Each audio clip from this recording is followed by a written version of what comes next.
সকলের প্রতি মঙ্গল কামনা করে শুরু করছি। দানের অনেকগুলো আয়াত দিয়েছি আপনাদের, সেই ব্যাপারে এখন বাইবেল বা গসপেলে কি বলা হচ্ছে সেগুলোও বলবো, এবং তার সাথে কি কি আয়াতের মিল আছে সেগুলোই আমি এখন উত্থাপন করব। 2:271,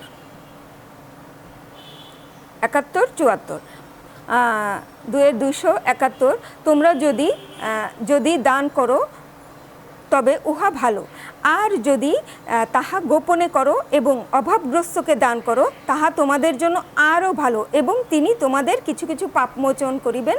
তোমরা যাহা করো আল্লাহ তাহা সম্মুখ অবহিত। আর 74 হচ্ছে, যাহারা নিজেদের ধনৈশ্বর্য রাত্রে ও দিবসে গোপনে ও প্রকাশ্যে ব্যয় করে তাহাদের পুণ্যফল তাহাদের প্রতিপালকের নিকট রহিয়াছে, তাহাদের কোনো ভয় নাই এবং দুঃখিতও হইবে না। এখানে গোপনে দান করার কত উৎসাহ দেওয়া হচ্ছে। আর দানের কথা বলে বেড়ানোর যে আয়াতটা, সেটা আমি আপনাদের সাথে আলোচনা করেছিলাম 2:264।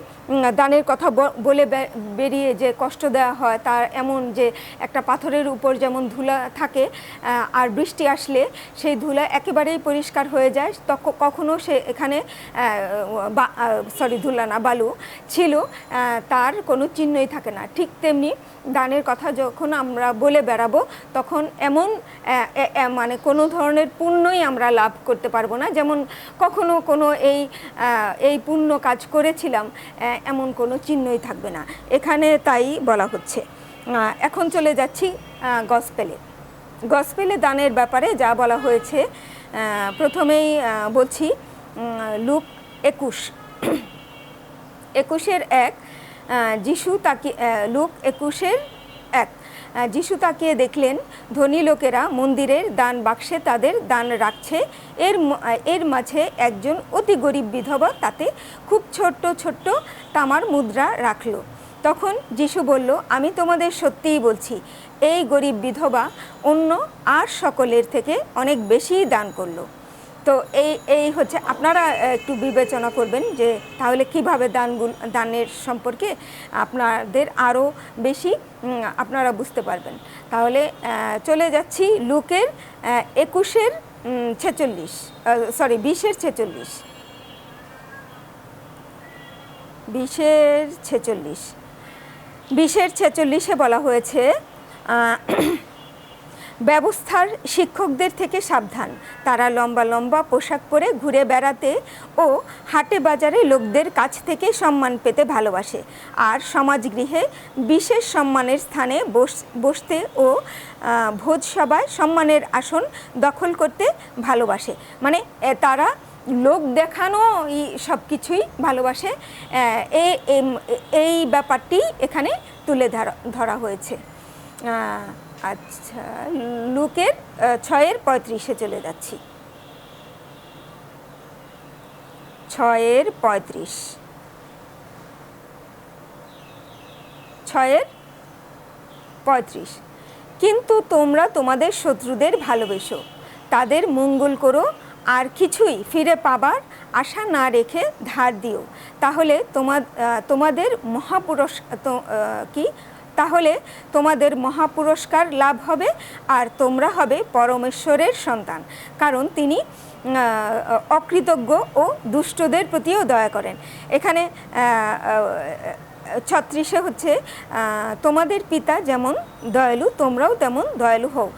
আমাদেরকে ক্ষমা করতে বলছে, আমাদেরকে দান করতে বলছে, এবং সৃষ্টিকর্তার মতো আমাদের গুণাবলী অর্জন করতে উৎসাহ দেওয়া হচ্ছে। এরপরে যাচ্ছি মথি 6:1-5,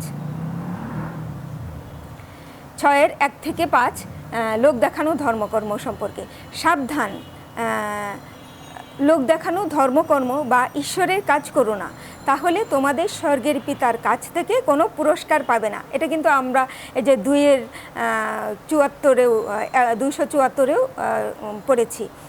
ঈশ্বরের কাজ, আচ্ছা, লোক দেখানো ধর্মকর্ম বা ঈশ্বরের কাজ করো না, তাহলে তোমাদের স্বর্গের পিতার কাছ থেকে কোনো পুরস্কার পাবে না। 2, তাই তুমি যখন কোনো অভাবী মানুষকে কিছু দাও তখন তুড়ি বাজিয়ে দিও না।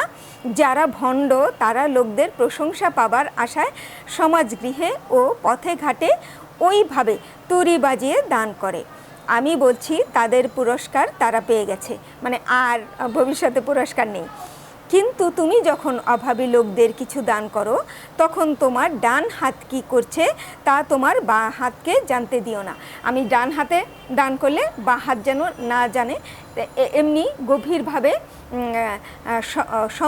সংগোপনে দান করতে প্রচার তো নিষেধ। আচ্ছা,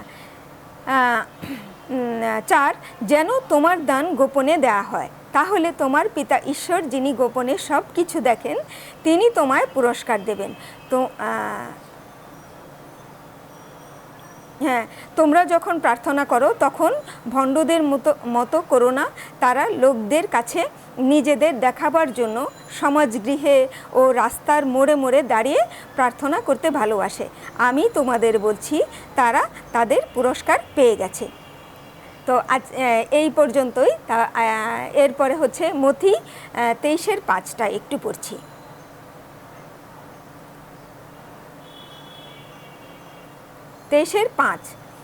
মথি সুসমাচার বলে। আচ্ছা, তারা যা কিছু করে সবই লোক দেখানোর জন্য। তারা শাস্ত্রের পদ লেখে তাবিজ বড় করে তৈরি করে আর নিজেদের ধার্মিক দেখাবার জন্য পোশাকের প্রান্তে লম্বা লম্বা ঝালর লাগায়। তো লোক দেখানো ধর্মকর্ম সম্পর্কে এই ছিল আমার কোরআন এবং বাইবেলের গসপেলের শিক্ষণীয় বিষয়বস্তু।